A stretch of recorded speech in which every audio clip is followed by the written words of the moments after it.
Y Venezuela está en crisis. La tensión es palpable en las calles de Venezuela. Quien se mete conmigo se seca. Quien se mete con Venezuela se seca. Están arrojando piedras los manifestantes y la policía motorizada se ha dispuesto aquí para responder y para dispersar a los manifestantes, pero me impresionó la velocidad con la que avanzó. La movilización masiva abarrotó las calles de Caracas.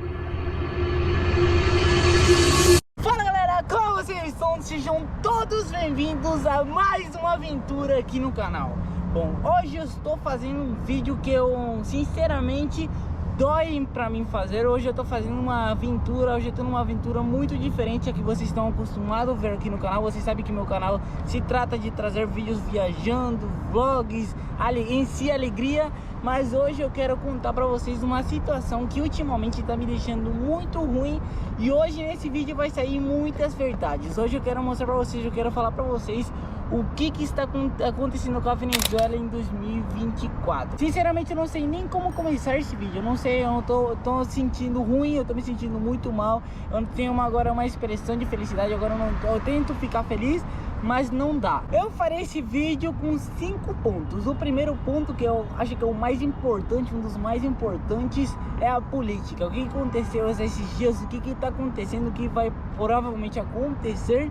O segundo é a economia da Venezuela, como que era a economia antes da Venezuela e como que está sendo a de agora, se mudou muito. O outro ponto é a saúde da Venezuela, que em vários vídeos eu já queria mostrar para vocês, eu queria falar para vocês como que está a situação da saúde da Venezuela.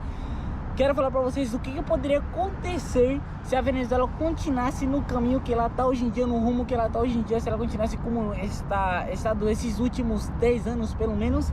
E o que poderia acontecer se a Venezuela trocasse de rumos, trocasse de ares, se a Venezuela se inovasse. Eu me encontro agora em Estados Unidos. Eu tenho mais ou menos desde janeiro que eu viajei para cá. E a gente tá fazendo um percorrido por vários países. Provavelmente a próxima viagem possa que seja para Canadá, ou até mesmo conhecendo aqui mais dos Estados Unidos. Então infelizmente eu não tô lá na Venezuela para poder falar melhor das coisas, porque eu gostaria de estar na Venezuela mostrando para vocês o que tá acontecendo, estando nas ruas. Porque se vocês não sabem, e é começando esse ponto, a Venezuela, neste 28 de julho, teve umas eleições presidenciais onde concorreu o atual presidente, que é o Nicolás Maduro, e o outro dos fortes candidatos, que era o Edmundo González, que estava na mão da Maria Corina, e ela é que está no comando da democracia da Venezuela. O dia 28 de julho foi um dia que nunca será esquecido pelos venezuelanos, porque esse dia saiu nas ruas as pessoas.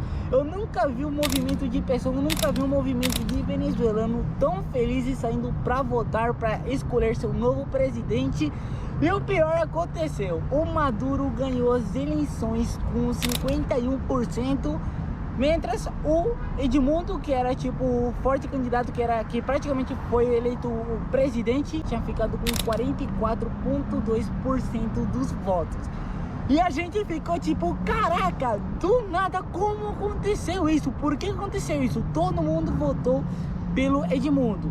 E infelizmente aconteceu um fraude. Eu achava que esse governo, eu achava que essas pessoas eram ruins, mas não chegar no ponto de fazer tudo isso. O país ficou inteiro em silêncio, o país ficou todo impressionado.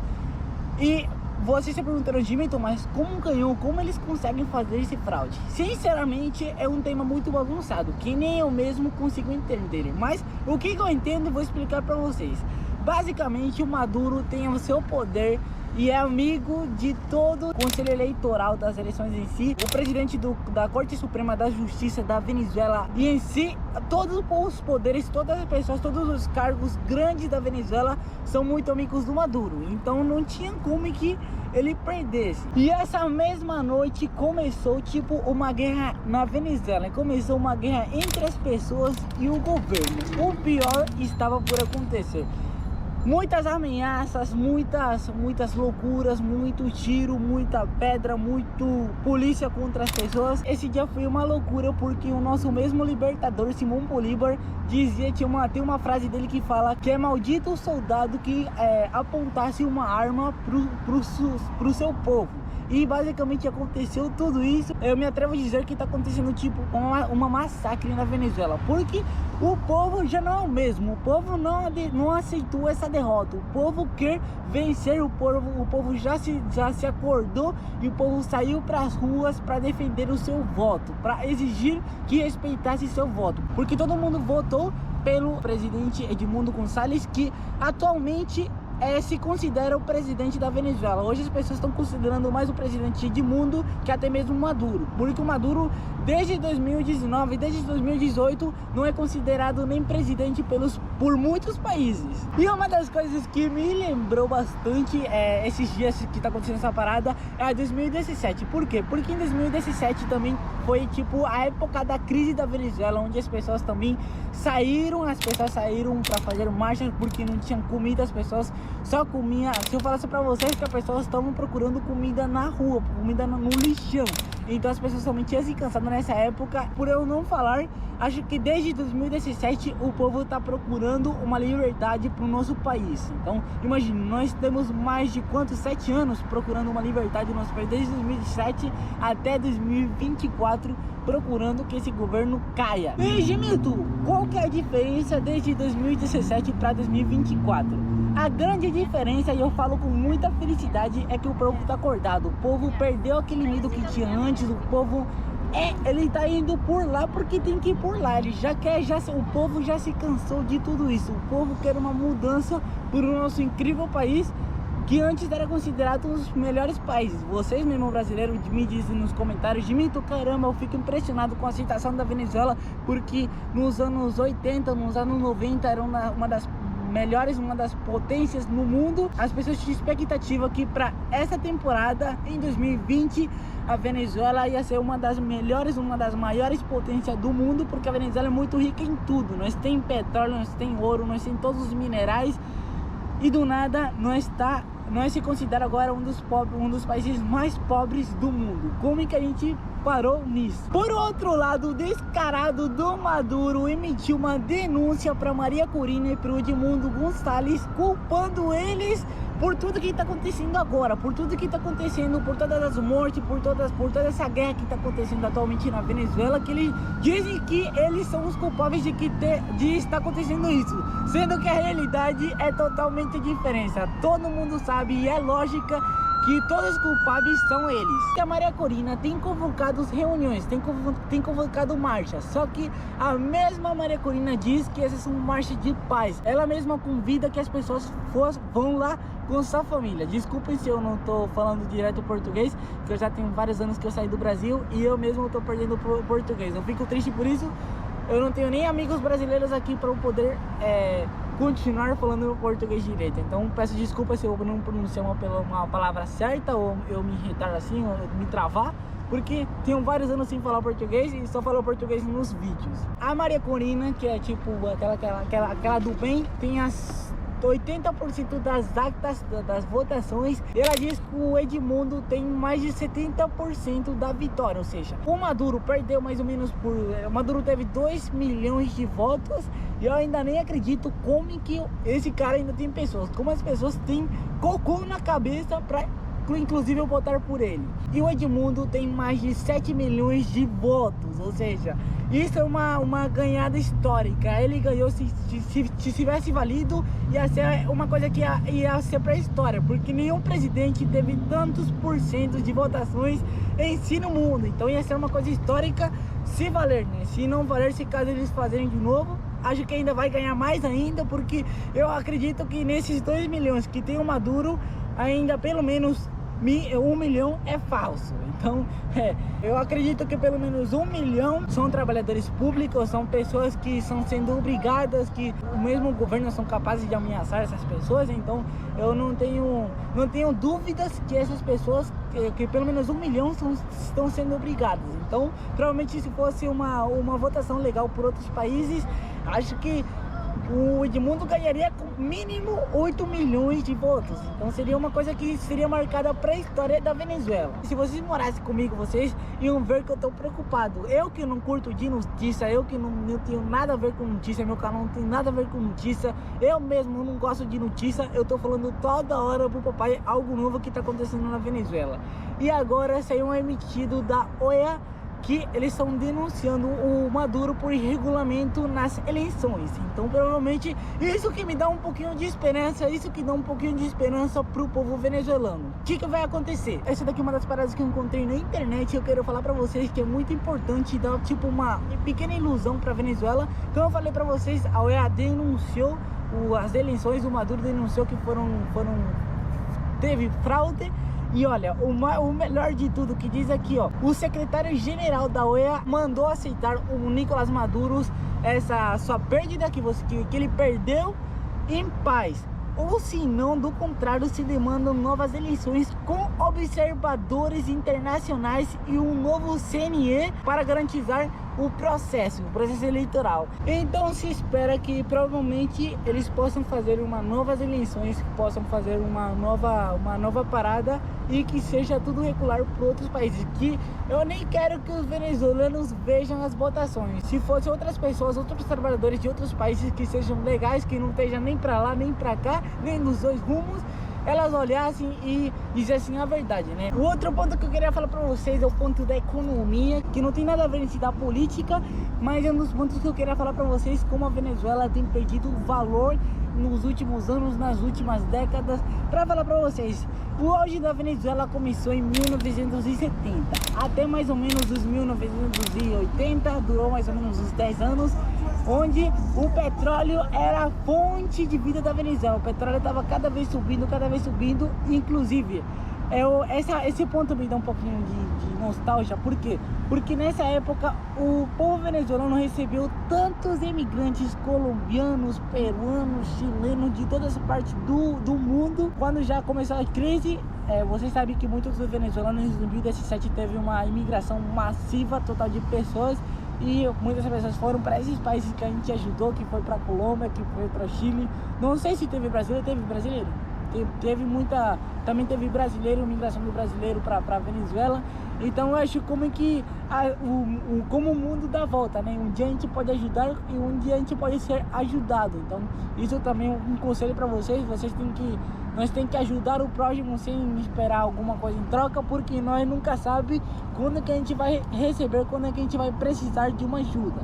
Então esse é o claro exemplo a Venezuela. Então o auge dela durou até 1980, daí começou os políticos ruins. Desde 2014 até 2021, essa economia da Venezuela baixou uns 70%. Imaginem isso, galera, baixou muito para um país que era tão rico, para um país que é tão rico em tudo, como nós passou de ser um dos melhores a baixar nesse nível. Então em 2021 já começar a se recuperar, e hoje em dia a Venezuela está subindo. Imagine, de 70 que nós desceu, a Venezuela está subindo, no 2024 tem 8% do PIB. Então subiu muito pouco para o que a gente tem perdido, e eu fico muito triste por isso, porque nós éramos um país muito rico, nós éramos um país muito próspero, e do nada nós parou isso. Nós dizia que não, muitos comparavam a gente com a Cuba, e a gente falava, não, a gente não é ilha, a gente não consegue, não tem maneira de a gente ficar tão pobre assim. E acho que me atrevo a dizer que hoje a Venezuela está bem parecida com Cuba. Hoje, se não está pior, mas está um pouquinho bem parecida.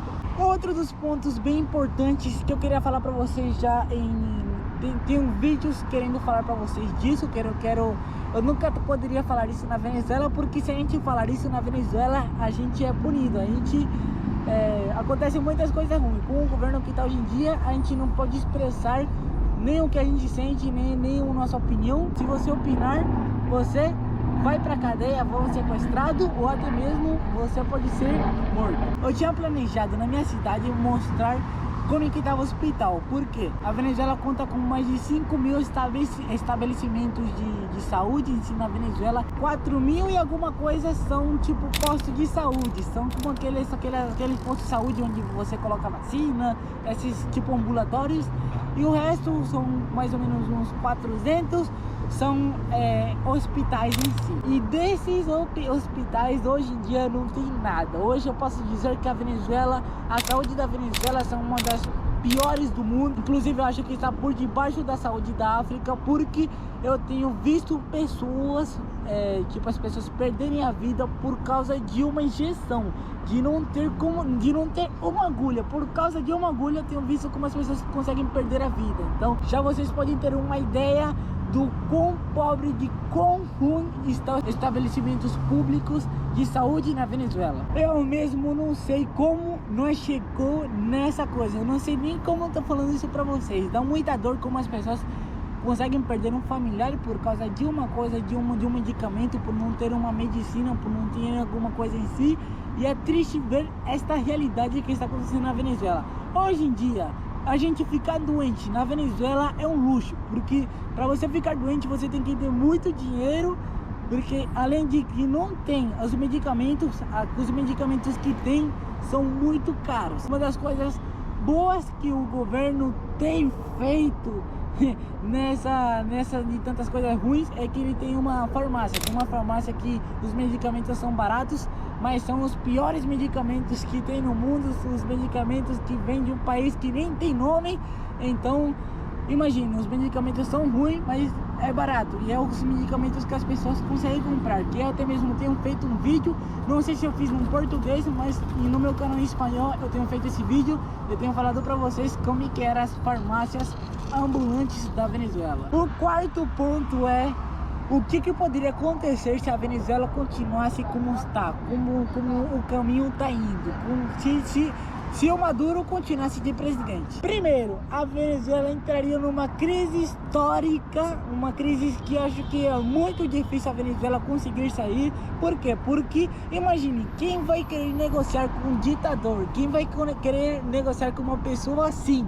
Não tem como. Eu ainda não consigo saber como tem pessoas que apoiam ele ainda, porque por incrível que pareça, vocês perguntaram, Dimito, mas tem pessoas que apoiam ele?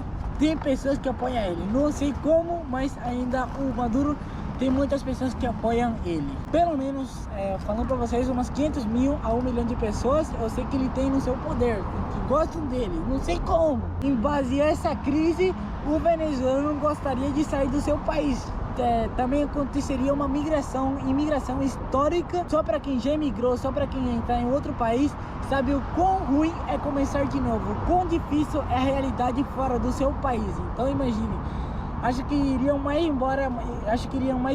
de 10 milhões de venezuelanos iriam embora do país, porque realmente ninguém vai querer ficar, nem os mesmos chavistas vão querer ficar, porque a coisa vai ficar muito feia. Agora, o que aconteceria se tudo mudasse? O que aconteceria se a Maria Corina ganhasse, se o Edmundo ganhasse, se eles fossem presidente? O que a Venezuela ia cambiar? O que a Venezuela ia trocar? Bom, principalmente acho que a Venezuela trocaria a versão que tem hoje em dia. A Venezuela não seria mais vista por um país pobre, por um país de baixo. Acho que pelo menos em volta de 5 anos a Venezuela voltaria a ser uma potência. As empresas gostariam de ir da Venezuela, as pessoas também iriam voltar. Os imigrantes que estão fora do país, já seja nos Estados Unidos, já seja no Brasil, já seja na Colômbia, já seja no Chile, no Peru, na Colômbia, iriam voltar a maioria, se eu não falar todos, porque as pessoas gostariam de se encontrar com sua família e gostariam de acreditar no seu país de novo, gostariam de ver seu país como cresce de novo. E os empresários, as empresas gostariam de investir e tudo mudasse. Em volta de 4, 5 anos, a Venezuela seria outra cara, seria outra versão, seria outra realidade. A Venezuela estaria na boca de todo mundo, mas não pela coisa ruim, senão por coisas boas, porque iria voltar a ser a Venezuela de antes. As 8 estrelas que tem agora voltariam a brilhar mais do que nunca. Uma das coisas também que agora eu não tenho nada a ver com a Venezuela, mas eu gostaria de falar para vocês, é pelo menos o Salvador, um dos países que tinha a taxa de criminalidade muito mais altas do mundo, acho que tinha 80% ou até mais, e hoje em dia é um dos países mais seguros para você andar. O presidente Bukele, eu não sei como ele trocou, como que era o Salvador antes, há 3, 4 anos atrás, e como é o Salvador de hoje em dia, tudo é diferente, como que, e inclusive, o melhor é que o Salvador não tem tanta riqueza, não tem tanta potência como a Venezuela, não é rica como a Venezuela. Imagine se a Venezuela se propôs a mudar, se essas pessoas que estão ruins do estado do Cabello, o Maduro e todo o seu regime saísse. Seria uma mudança totalmente e o venezuelano ficaria feliz de ver seu povo brilhando como nunca. Bom, galera, acho que esse é um vídeo. Papai, me diz, agora eu quero ouvir a opinião do papai. Papai, me diz o que você tá, qual que é a sua opinião? Você que já é uma pessoa grande, eu te peguei agora. A minha opinião, você falou tudo. Eu tinha que falar. O papai tinha me feito o vídeo. Papai, pra quem não sabe, o papai de vez em quando faz um vídeo, eu só leio e falo. Aí hoje eu quis tomar a renda totalmente do vídeo e eu preparei o vídeo. Eu tava aí, eu falei algumas coisas aí e o Dimitri falou como um furacão. Aí eu fiquei, o que eu ia falar? Mas é realidade. Eu falei, eu tenho um filho muito brilhante. Então, galera, me diga nos comentários o que vocês estão achando, o que está acontecendo hoje em dia na Venezuela. Peço para vocês muitas orações. Eu quero que a Venezuela esteja nas orações de vocês que estão, porque a Venezuela realmente está necessitando de ajuda de nós, com nossa mente positiva de que toda essa pesadilha, todo esse sonho ruim que a gente está vivendo possa cambiar. E bom, galera, esse vídeo é um vídeo que eu não queria fazer, mas teve que fazer. Eu falei toda a verdade, dei um FDS no governo do Maduro e eu quero que todo mundo mude. E para vocês brasileiros, vocês são observavam que quando eu estava na Venezuela, eu fazia vídeos, eu tirava pontas, eu falava bem diretas. Muito obrigado pelo carinho dos brasileiros com nós venezuelanos. Vocês sabem que eu emigrei da Venezuela quando eu estava muito pequeno. Obrigado pela recepção de vocês. Sou muito grato a vocês, serei muito grato por vocês toda a minha vida. Então o Brasil mudou meu viver, o Brasil mudou minha vida e eu sempre serei grato por isso. Então, e nos comentários o que vocês acharam. A gente se vê em outra aventura, ou talvez em outro vídeo falando sobre a realidade, ou talvez melhor ainda, fazendo um vídeo celebrando a derrota do regime do Maduro. Então, muito obrigado, meus aventureiros, valeu, a gente se vê em outra aventura, ou talvez celebrando essa vitória. Então, valeu!